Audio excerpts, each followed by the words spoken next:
సబ్బండ వర్గాల భాండాగారం, నేతన్నల శ్రమేక జీవనం, సిరిసిల్లకు మణిహారం. సిటీ కేబుల్ న్యూస్ కి స్వాగతం. ముందుగా ముఖ్యాంశాలు చూద్దాం.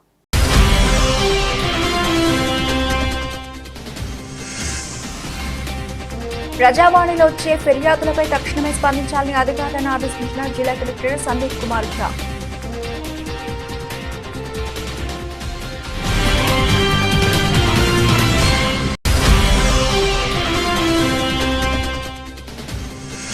కార్తీక మాసం చివరి సోమవారం కావడంతో రాజన్న ఆలయానికి పోటెత్తిన భక్తులు.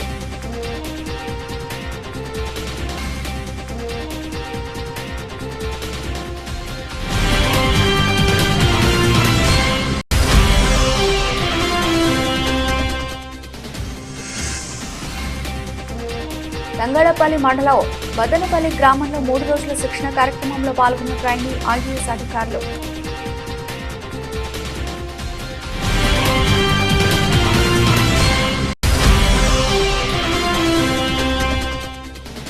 రాలో ఎంపికైన డబుల్ బెడ్రూమ్ లబ్ధిదారులకు ఇంద్రమ్మ పథకాన్ని వెంటనే వర్తింపజేయాలని సిపిఎం ఆధ్వర్యంలో ఆర్టీఓ కార్యాలయం ముందు నిరసన.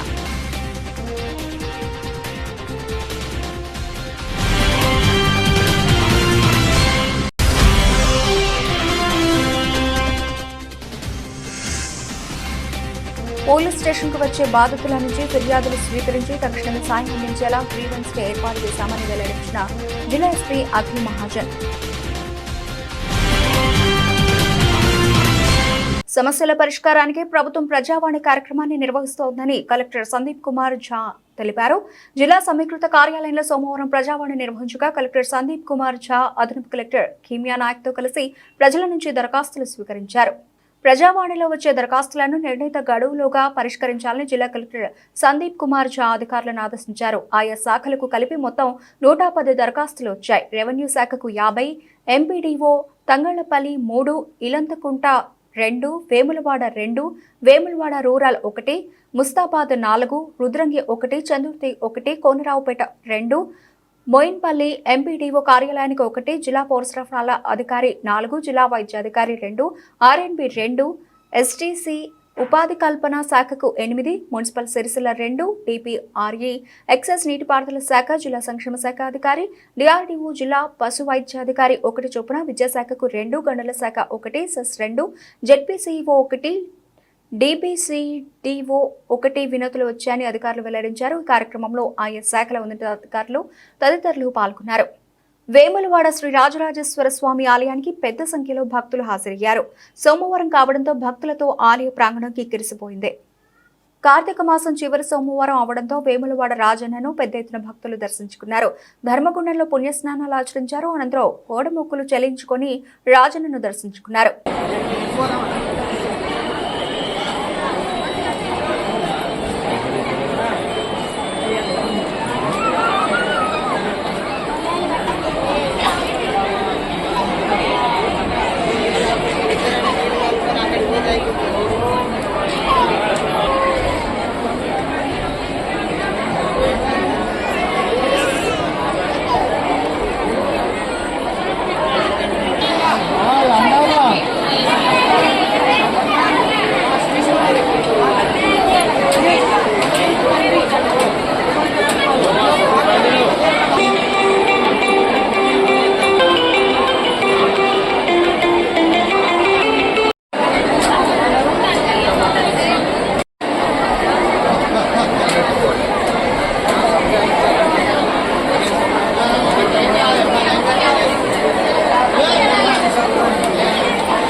తంగళపల్లి మండలం బదనపల్లి గ్రామంలో ట్రైనీ ఐఏఎస్లు 3 రోజుల శిక్షణ కార్యక్రమానికి చేరుకున్నారు. జాతీయ ఉపాధి హామీ పథకంలో భాగంగా చేపడుతున్న పనుల గురించి సిబ్బంది వారికి వివరించారు. ప్రభుత్వ పథకాల పనితీరు, గ్రామాల్లో చేపడుతున్న అభివృద్ధి పనులపై అధ్యయనానికి వచ్చినట్లు ట్రైనీ ఐఏఎస్ అధికారులు పేర్కొన్నారు. గ్రామంలో ఉపాధి హామీ పనులు, ఊర చెరువు సందర్శనను చేపట్టారు. ఈ కార్యక్రమంలో రజత్ కాగ్డే, అలాగే రాజేష్ మీనా, అనురాగ్, లక్ష్మి, స్మిత, ఉపాధి హామీ సిబ్బంది తదితరులు పాల్గొన్నారు. मैं Indian railway protection force service से हूँ। अभी हम 5 लोग एक ग्रुप बनकर यहाँ पर बेदनापल्ली गांव में आए हैं। एक हमारा फील्ड इमर्जन इस नाम से एक एक्टिविटी होता है जिसके दौरान हमें कुछ दिन गांव में रहना होता है। तो उसी के लिए अब हम यहाँ पर आए हैं और आज हम मनरेगा के जो कुछ काम चल रहे हैं, उनके एक्टिविटीज़ में लोग क्या क्या काम कर रहे हैं और उनका इनकम सोर्स कैसा जनरेट हो रहा है, उसके बारे में पढ़ने के लिए, थोड़ा सीखने के लिए आए हैं। तो अभी जो एक्टिविटीज़ चल रहे हैं, तो जो स्टेक होल्डर्स इन्वॉल्व है उनके साथ अभी हम इंटरेक्ट कर रहे हैं। तो इसके बाद हम कुछ एजुकेशनल इंस्टीट्यूट जाएंगे, यहाँ पे जो लोकल PHC होगा वहाँ जाएंगे।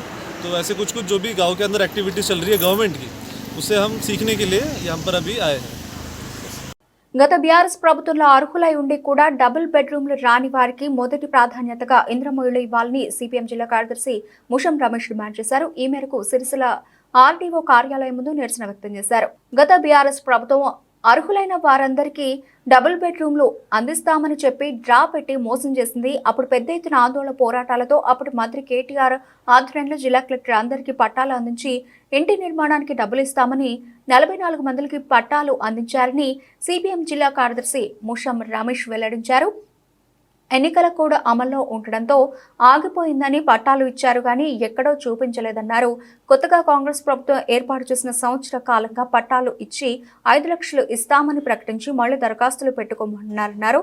ప్రభుత్వం ఇప్పటికైనా అర్హులైన 850 మందికి మొదటి ప్రాధాన్యత గుర్తించి తమకు ఇచ్చిన పట్టాల భూమిని చూపించి ఇంటి నిర్మాణానికి 5 లక్షల రూపాయలు కేటాయించాలని సిరిసిల్ల ఆర్డీఓకి వినతి పత్రం ఇవ్వడం జరిగిందని తెలిపారు. ఈ కార్యక్రమంలో సిపిఎం పట్టణ కార్యదర్శి అన్నల్ దాస్ గణేష్, సిపిఎం జిల్లా కమిటీ సభ్యులు ఎర్రవెల్లి నాగరాజు, బెజుకం సురేష్, సబ్బని చంద్రకాంత్, మొర తిరుపతి, నల్లబాబు తదితరులు పాల్గొన్నారు.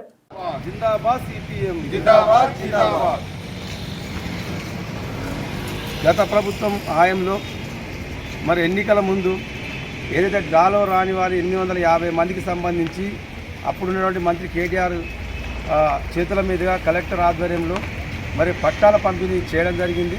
ఆ పట్టాల పంపిణీ చేసిరు కానీ మరి అప్పుడు స్థలం చూపించలేదు. ఆ స్థలం చూపించే లోపలనే మరి ఎన్నికల కూడా రావడంతో అది అక్కడ నిలిచిపోయింది. మరి మళ్ళీ కొత్త ప్రభుత్వం మారింది కాబట్టి కొత్తగా ప్రభుత్వం వచ్చిన ప్రభుత్వాన్ని మేము రిక్వెస్ట్ చేసేది ఏంటంటే, గతంలో ఏదైతే డ్రాలో రాని వారు 850 మంది ఉన్నారో వాళ్లకు మొదటి ప్రాధాన్యతగా ఇందిరమ్మ ఇచ్చి వాళ్ళకి 5 లక్షలు ఇచ్చి ఇల్లు కట్టించుకునేందుకు 5 లక్షలు ఇవ్వాలని, స్థలం కేటాయించాలని ఈ సందర్భంగా సిపిఎంగా డిమాండ్ చేస్తూ ఉన్నాం. ఈ డిమాండ్ తోటి ఈ రోజు నుంచి సిపిఎం పార్టీ ఆధ్వర్యంలో దశల వారీగా పోరాటాలు కూడా నిర్వహించాలని నిర్ణయం చేసినాం. ఈరోజు ఆర్డీఓ గారికి వినతిపత్రం ఇవ్వడం జరిగింది. రేపు ఆర్డీఓ కార్యాలయం నుంచి మున్సిపల్ వరకు ర్యాలీ నిర్వహించి మున్సిపల్ ఆఫీస్ ముందు ధర్నా కార్యక్రమం చేపట్టడం జరుగుతుంది. ఈ రకంగా మొత్తం వారం 10 రోజుల దాకా మొత్తం పెద్ద ఎత్తున కార్యక్రమాలు వీళ్ళకి న్యాయం జరిగే వరకు ఈ పోరాటం చేస్తామని ఈ సందర్భంగా సిపిఎం పార్టీగా తెలియజేయడం జరుగుతూ ఉంది. ఎందుకంటే ఇప్పటికీ సంవత్సరం అవుతా ఉంది. మరి వాళ్ళకు కొత్త ప్రభుత్వం వచ్చి వాళ్ళ గురించి పట్టించుకునే పాపాన పోతలేదు. ఏమనంటే కాలయాపన చేసే పరిస్థితి కనబడుతుంది. కాబట్టి వీళ్ళకి అన్యాయం జరగకుండా ఉండాలంటే పోరాటం ఖచ్చితంగా చేయాలని, తప్పద పోరాటం చేయాలని నిర్ణయించుకోవడం జరిగింది. కాబట్టి 855 న్యాయం జరిగే వరకు మరి పోరాటం ఆగదని మరి ఇక్కడ ఉన్నటువంటి మరి కాంగ్రెస్ ప్రతినిధులు, ఇక్కడ ఉన్నటువంటి వెమ్లవాడలో ఉన్నటువంటి ఎమ్మెల్యే ఆది శ్రీనివాస్ గారు వీళ్ళందరూ వీళ్ళ కష్టాలు గుర్తించి 10 ఏళ్ల అసలు నీళ్ళు లేక ఇబ్బందులకు గురైతే కిరాయి కట్టలేక తీవ్రంగా ఖర్చుల పాలవుతూ ఉన్నారు. మరి ఒక పక్క వీళ్ళు ఇల్లు రాకే వీళ్ళు ఇబ్బందులు పడుతూ ఉంటే అక్కడ గత ప్రభుత్వం హాయంలో ఇచ్చినటువంటి ఇళ్లలో మరి అనర్హులకు కేటాయించడం వల్ల ఇళ్ళకు ఉద్యోగస్తులకు రకరకాల పెద్ద పెద్ద బిల్డింగ్లలో కేటాయించడం వల్ల ఇప్పుడు వాళ్ళు అక్కడ ఉండలేక ఒక్కొక్కరు 3 లక్షలు, 4 లక్షలు, 5 లక్షలకు కాంగ్రెస్ ప్రభుత్వం డిమాండ్ చేస్తాం. గత ప్రభుత్వం ఇచ్చినట్టు కేటాయించినటువంటి డబల్ బెడ్రూమ్లు ఒకసారి మళ్ళీ రీసర్వే చేసి అట్లా అనర్హులు ఉంటే తొలగించి రాని వాళ్ళకు న్యాయం చేయాలని సందర్భంగా సిపిఎం పార్టీగా కోరడం జరుగుతుంది. రేపటి జరిగే కార్యక్రమంలో మొత్తం డ్రాలో రాని వాళ్ళందరూ పెద్ద ఎత్తున పాల్గొని మన పోరాటాన్ని కొనసాగించేట్టుగా తెలియజేస్తా ఉన్నాం. ప్రజల వద్ద నుండి ఫిర్యాదులు స్వీకరించి ప్రతి ఫిర్యాదుపై స్పందించి బాధితులకు సత్వర న్యాయం అందించే విధంగా గ్రీవెన్స్ డే ప్రతి సోమవారం ఉదయం 10 గంటల నుండి 3 గంటల వరకు జిల్లా పోలీస్ కార్యాలయంలో గ్రీవెన్స్ డే కార్యక్రమాన్ని నిర్వహిస్తామని జిల్లా ఎస్పీ అఖిల్ మహాజన్ తెలిపారు. జిల్లాలోని వివిధ ప్రాంతాల నుండి వచ్చిన అర్జీదారుల నుండి 21 ఫిర్యాదులు స్వీకరించి ఆయా పోలీస్ స్టేషన్ల అధికారులకు ఫోన్ చేసి బాధితుల సమస్యలను చట్టపరంగా పరిష్కరించాలని జిల్లా ఎస్పీ అఖిల్ మహాజన్ ఆదేశించారు. భూతగాదాలు, ఆస్తి తగాదాల విషయంలో చట్ట ప్రకారం నిబంధనలకు అనుగుణంగా నడుచుకుంటూ బాధితులకు సత్వర న్యాయం అందించే విధంగా చూడాలని సూచించారు. గ్రీవెన్స్ డే ఫిర్యాదులు ఏ మేరకు పరిష్కారం అయ్యాయో ఎప్పటికప్పుడు సమీక్షించుకుంటూ ప్రజలకు మరింత సమర్థవంతంగా సేవలు అందిస్తున్నామన్నారు. ఫ్రెండ్లీ పోలీసింగ్ నిర్వహిస్తూనే అసాంఘిక శక్తులు నేరస్తుల పట్ల కఠిన వైఖరి అవలంబిస్తూ శాంతి భద్రతల సమస్యలు తలెత్తకుండా చూస్తామని అన్నారు. గ్రీవెన్స్ డే ద్వారా ప్రజలు నేరుగా తమ సమస్యలను అధికారుల దృష్టికి తీసుకురావడం ద్వారా సాధ్యమైనంత త్వరగా వాటిని పరిష్కరించేలా చూస్తామని ఎస్పీ తెలిపారు. కుటీర వస్త్ర పరిశ్రమ ఉత్పత్తిదారులుగా ఏర్పడి ప్రభుత్వం నుంచి ఆర్డర్లు పొందాలని కాటన్ వస్త్ర ఉత్పత్తిదారుల జేఏసీ నాయకులు వెల్లడించారు. ఈ మేరకు శివనగర్లోని శివాలయంలో ఆసాములతో ఏర్పాటు చేసిన సమావేశంలో మాట్లాడారు. ప్రభుత్వం మంజూరు చేసిన యారన్ డిపో ద్వారా లబ్ధి పొందేందుకు కుటీర వస్త్ర పరిశ్రమ ఉత్పత్తిదారుల సంఘంగా ఏర్పడాలని కాటన్ వస్త్ర పరిశ్రమ జేఏసీ నాయకులు గౌడవాసు పేర్కొన్నారు. ప్రభుత్వం భీములు వెస్ట్ అందిస్తే వస్త్ర ఉత్పత్తులను తయారు చేసి తిరిగి ఇవ్వవచ్చన్నారు. దీనిలో ఎలాంటి మధ్యవర్తులు ఉండరని, ప్రభుత్వంతో నేరుగా లావాదేవీలు మాత్రమే ఉంటాయన్నారు.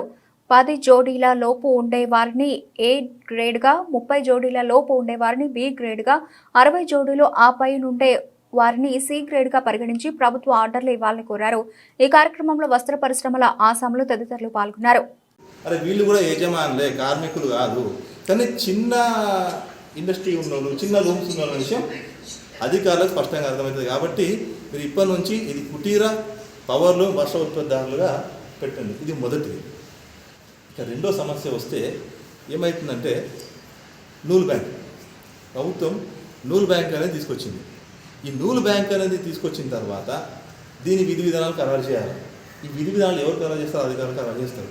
మరి మీ గురించి ఎవరు అడగాల? ఈ కుటీర పరిశ్రమకు సంబంధించిన విధి విధానాలు మనకేం కావాలని చెప్పేసి మనమే అడగాలి. మనమంటే ఎవరం? మళ్ళా మనమంటే ఎవరం? అయితే అధికారుల దగ్గర పోతే కార్మికుల నాయకులు ఉన్నారు, కార్మికులు ఉన్నారు, లేదంటే పెద్ద సేపు ఉన్నారు. మరి మీరెవరైనా గుర్తింపు రావాలి. ఈ గుర్తింపు రావాలంటే మనం ముందుకెళ్ళి అందరం ఐకమత్యంగా ముందుకెళ్ళి ప్రభుత్వాన్ని ఏం కోరుకోవాలంటే రాబోయే రోజులల్లో ఏదైతే ప్రభుత్వం చీరలు కానీ ఎవ్వి కానివ్వండి, ఈ సంఘాలు ఏవైతే ఉన్నాయో కొత్తగా సంఘాలు చేయాలని చెప్పేసి ఆ కొత్త సంఘాలల్లో 10 జోడీల లోపల ఉన్న వాళ్ళందరినీ ఏ గ్రేడ్ సంఘాలని, తర్వాత 20 నుంచి 40 సంఖ్యలు ఎవరైతే ఉంటాయో వాళ్ళు బి గ్రేడ్ సంఘాలని చెప్పేసి, తర్వాత 40 పైన వందలు సి గ్రేడ్ సంఘాలు. ఈ రకంగా మా కొత్త సంఘాలు చేయండి అని చెప్తే మొదటి ఏం దొరుకుతుందంటే అసలు మనం కుటీర పరిశ్రమ అనేది ఒక పక్క దొరుకుతుంది. ఫస్ట్ ఆఫ్ ఆల్ మనందరం ప్రభుత్వానికి అర్థమయ్యే రకంగా మన కుటీర పరిశ్రమ సంఘాలు, వస్త్ర ఉత్పత్తి సంఘాలు అని చెప్పేసి మనం బయటకు వస్తున్నాం. మనకంటూ ఇది వీకర్ సెక్షన్, వీళ్ళు వీక్ ఇండస్ట్రీకి సంబంధించిన వాళ్ళు యజమానులు అని చెప్పేసి ప్రభుత్వానికి అర్థమవుతుంది. దాన్ని పెట్టుకొని మనము ప్రభుత్వాన్ని నూలు బ్యాంక్ ఎట్లా తీసుకొచ్చింది కాబట్టి మీరు ప్రభుత్వ చీరలు ఎవరైతే ఇస్తారో మా దగ్గర పెట్టుబడి లేదు, మాతో పెట్టుబడి కాదు. మాకు మీరు ఏమన్నా ఇయ్యుర్రి, కానీ భీమి ఇయ్యుర్రి వెఫ్ట్ ఏమంటారు దాన్ని, వెఫ్ట్ మాలి ఇయ్యుర్రి, భీమి ఇయ్యుర్రి, వెఫ్ట్ మాలి ఇయ్యుర్రి, మేము నడిపిస్తాం. ఇది ప్రశ్న మనం సూటిగా అడుగుతాయి. ఇది ఎందుకంటే ఇప్పుడు నూలు బ్యాంక్ వస్తుంది, దానికి గవర్నమెంట్ లోన్లు ఇస్తా అంటారు, 20% మీరు పెట్టుకోరు, 80% పెట్టుకోరు, ఇవన్నీ కావమంతుంది. అది ఇయ్యడు, మనం పోము, అది కాదు. కాబట్టి మాది కుటీర పరిశ్రమ, మాకు బ్యాంకులు కావు, మాకు భీమి ఇయ్యుర్రి, వెఫ్ట్ ఇయ్యుర్రి, మేము నేసిస్తాం అనే ఒక లైన్ తీసుకపోతే 100% మనం సక్సెస్ అవుతాం. ఇది ఎందుకంటే ఇది కొత్తది కాదు, ఇది నేను అని చెప్తుంది ఏదో కొత్తది కాదు. 2024లో ఈ ప్రభుత్వమే టెక్స్టైల్ పార్కుల మొన్న ఇచ్చినటువంటి ఆర్వీఎం ఏదైతే ఉందో ఇదే లైన్లో తీసుకుపోయింది. 68 లక్షల మీటర్లు ఇదే రకంగా ఇచ్చింది ప్రభుత్వం. భీములు ఇచ్చింది. నీ ఇష్టం ఉన్న సైన్లకు పైప్ పంపి, నీకు నచ్చిన సైన్ పైప్ పంపించుకో, వాళ్ళు భీము పోషిస్తారు. ఆడ గోడాన్ని పెట్టింది టెక్స్టైల్ పార్కులో, అక్కడి నుంచి యారం తెచ్చుకున్నారు, బట్టలు నడిపారు, ఇచ్చేసారు. అదే మీకు అన్న మధ్య లేరు, ఇవ్వలేరు. అదే సేమ్ ప్రభుత్వ చీరలు ఏవైతే వస్తున్నాయో ఆ చీరలను కూడా మనం ఖచ్చితంగా ఇదే రకంగా ఈ చిన్న కుటీర పరిశ్రమ మనం ఏదైతే మాట్లాడుతున్నామో కుటీర వస్త్ర వ్యాపార ఉత్పత్తుల సంఘం అనేది మనం అడిగితే మనకు ఎలాంటి టెన్షన్లు ఉన్నాయి. ఈ లైన్లో తీసుకుపోవాలనేది మొదటి ఉద్దేశం. ఇది మనం మేజర్ ఎజెండా గింతే. మాకు భీములు ఇవ్వండి, మాకు వెఫ్ట్ ఇవ్వండి, మేము నడిపిస్తాం అంతే. ఇక రెండోది, సిరిసిల్ల ప్రభుత్వ ఆర్డర్లే కాకుండా గంభీరావుపేట్ మేజర్ గ్రామ పంచాయతీకి తాళం వేసి నిరసన తెలిపిన కోళ్లమద్ది మాజీ సర్పంచ్ ఏనుగు కేశవరావు అభివృద్ధి పనులకు బిల్లులు రాకపోవడంతో తాళం వేసినట్లు పేర్కొన్నారు. గంభీరావుపేట గ్రామ panchayat toilet shopping complex pending bill ఇవ్వనందుకు నిరసన వ్యక్తం చేస్తూ పంచాయతీ కార్యాలయానికి తాళం వేశారు. విషయం తెలుసుకున్న పోలీసులు సంఘటనా స్థలానికి చేరుకుని సర్ది చెప్పారు.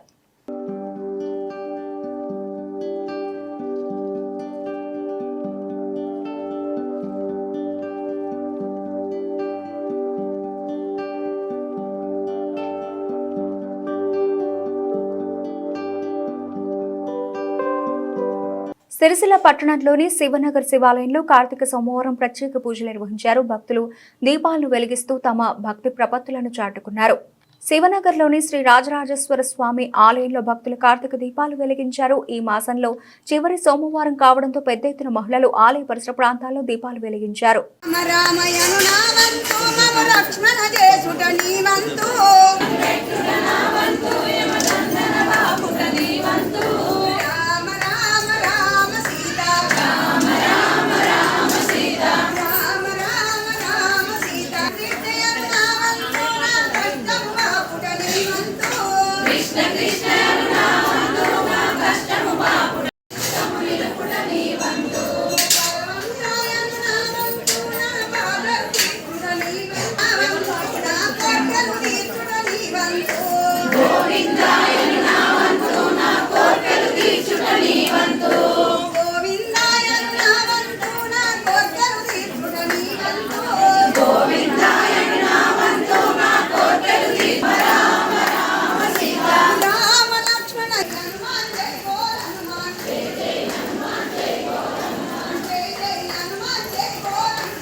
బులెటిన్ ముగించే ముందు హెడ్లైన్స్ మరోసారి.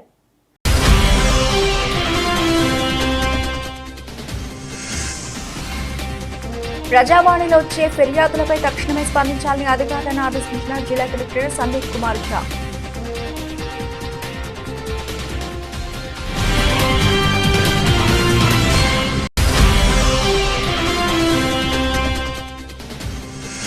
కార్తీక మాసం చివరి సోమవారం కావడంతో రాజన్న ఆలయానికి పోటెత్తిన భక్తులు.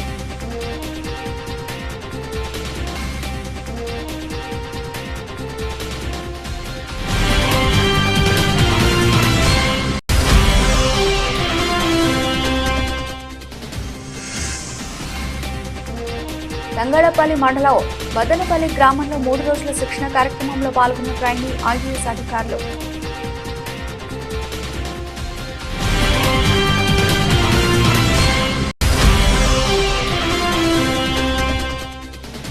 డ్రాలో ఎంపికైన డబుల్ బెడ్రూమ్ లబ్ధిదారులకు ఇంద్రమ్మ పథకాన్ని వెంటనే వర్తింపజేయాలని సిపిఎం ఆధ్వర్యంలో ఆర్టీఓ కార్యాలయం ముందు నిరసన.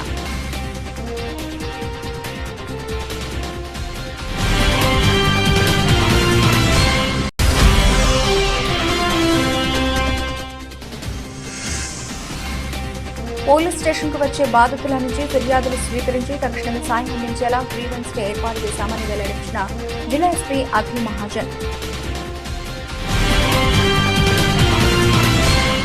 ఇవి ఇప్పటివరకు నిలిచిన updates. Keep watching city cable news.